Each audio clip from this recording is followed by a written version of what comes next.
So now that most of us have seen the Venom movie, I thought it would be the perfect time to talk about who was the best live action Venom. Was it Topher Grace from Spider-Man 3, or was it Tom Hardy from the latest Venom movie? So let's find out who the superior symbiote was. How's it going, Webheads? My name is Ryan Walsh. Now, I have to say before we really get into this video that this is not about who would win in a fight. I'm not really doing that kind of a versus video. Instead, this one is going to be about who did a better portrayal of Venom. And I have 3 categories that are really going to be summing this up. That's going to be the acting performance, the comic book accuracy, and the entertainment value. So let's start off with Topher Grace's performance as Eddie Brock in Venom in Spider-Man 3. With Topher Grace, I think it's pretty safe to say that he gave an okay performance as Eddie Brock. I didn't think it was too spectacular. I mean, to be fair, his dialogue and what he was given wasn't that much, but I still think for what he did get, he did an okay performance as Eddie Brock. So what he really did with that role, he did the best that he really could. I will say though, being Eddie Brock in a Spider-Man movie, this is supposed to be a big deal. I mean, Venom and Eddie Brock are huge enemies of Spider-Man. This isn't like some random villain. This is one of the biggest Spider-Man villains. So really just giving him a small role in this movie was really just a dumb idea overall. Now when Topher Grace did put on the Venom costume and became Venom though, this is where I really take his performance and say that he did a horrible job of portraying Venom. I just think Topher Grace was just the wrong actor to cast as Venom. Venom is supposed to be this sinister, really evil entity, and half the time you don't even get the symbiote in this movie. Instead, you get to see the mask getting peeled off when you just see Topher Grace the whole time. And Topher Grace's Eddie Brock wasn't the worst in the world, but then when he just turns into Venom, this is when Eddie Brock is supposed to transform his body. He's supposed to get huge and buff, and he's supposed to be really intimidating. But he just didn't do that. He just looks like a scrawny guy with a symbiote suit, and the symbiote doesn't even do anything. It really just isn't that threatening. And then the lines that he really gives in this performance aren't good either. They're really bad lines. So honestly, I think overall, his performance wasn't that great as Eddie Brock in Venom. Ooh, my spider sense is tingling. If you know what I'm talking about. Now over to Tom Hardy's performance as Eddie Brock. I thought Tom Hardy did a much better job with the character. I was really happy to see that I did like the Eddie Brock character overall in Venom. And I think this is mainly due to Tom Hardy's portrayal of the character. Tom Hardy is an amazing actor, and when he's given not that great a dialogue like he is in the Venom movie, he still does a really good job with most of the stuff that he's given, and I think that he's probably one of the biggest standouts. But when Tom Hardy gets the symbiote and becomes Venom, it gets so much better. Especially the back and forth between Venom and Eddie Brock. This is one of those characters where it's not just one character, Eddie Brock, within the suit like they were doing in Spider-Man 3. Instead, it's 2 different characters. You have the symbiote that has a mind of its own, and you have Eddie Brock. So their back and forth is key in these movies, and this is something that the Venom movie really took advantage of, and I'm so happy they did because it came out so good in the movie. I love their back and forth, and for the majority of the movie, the back and forth provided for a lot of great humor in the movie, and I was laughing so hard at some of the things that Venom was saying to Eddie Brock and how Eddie Brock would react. I think they did a great job in that respect. So I think it's pretty obvious that Tom Hardy had a much better performance as Eddie Brock and Venom, so obviously this category is going to go over to him. Now onto the category of comic book accuracy,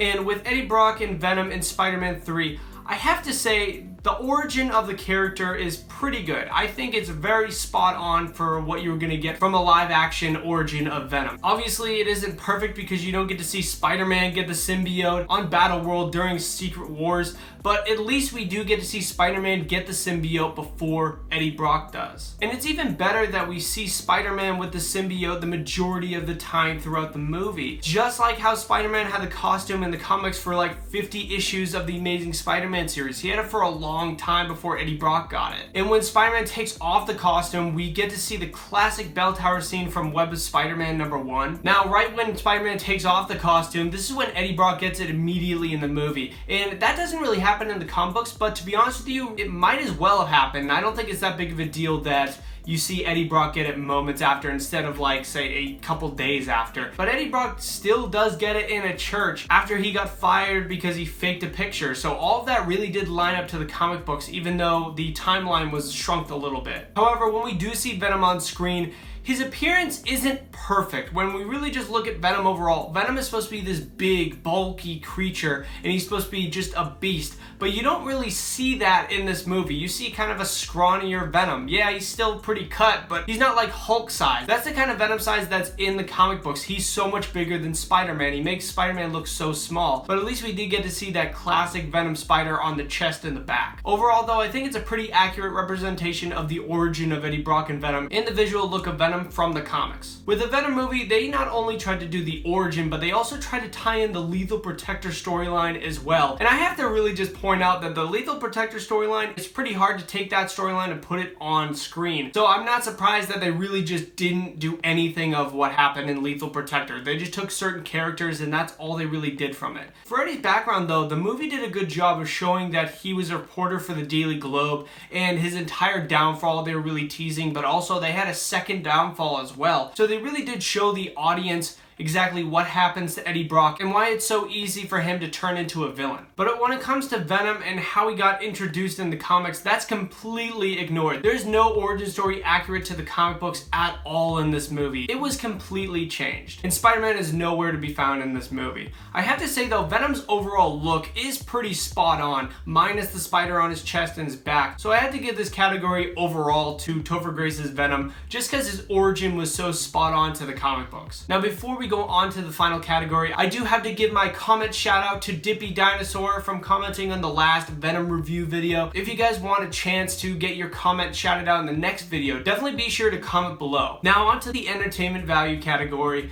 And I have to say that Venom and Spider-Man 3, there's only a little bit of entertainment value. There isn't a lot in this movie. I mean, you do get to see the showdown between Spider-Man and Venom, but it's not really that great. And with Sandman and Harry Osborn's new Goblin in the fight, that's not that much Venom. Venom really doesn't have that many fight scenes within the movie. I would like to see at least one or two in the movie, but you only really get that one because of the origin story of the symbiote and what happens with Spider-Man and the alien symbiote. But in my opinion, the action isn't even the worst part. Overall, the worst part is that the symbiote just doesn't say anything. It's just a lifeless alien. It's really just there for the costume. They gave no personality to the symbiote at all. Instead, it's all Eddie Brock, where Eddie Brock was just a boring character throughout the entire movie, so it's kind of just a boring villain. Where if you see the Venom movie, the best parts of Tom Hardy's Venom is that you could see Venom talking to Eddie Brock the entire time through his thoughts. That was such a big entertainment factor in the movie that made the movie a lot better than it should have been. If they didn't have that entertainment factor,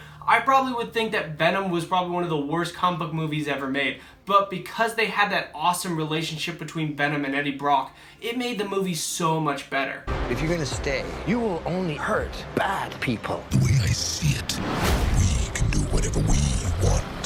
I have to say for the action in the movie, it wasn't amazing and most of it was shown in the trailers, but when we do get to see Venom really cut loose, it's all worth it. It's still so cool to just see Venom taking out a bunch of soldiers within the movie and even fighting Riot for a little bit of the movie as well. I think they did a really good job with the entertainment factor in Venom overall. It's a very entertaining movie, so I have to give not only this category but the entire match to Tom Hardy's Venom. He is definitely the best. But of course, Webheads, let me know down in the comments below, who do you think is the best on-screen Venom? Of course, if you guys want more Venom videos, I have plenty on my channel already. Definitely consider checking them out in this playlist right over here. But Webheads, thank you very much for watching. I really do appreciate it. Bye-bye.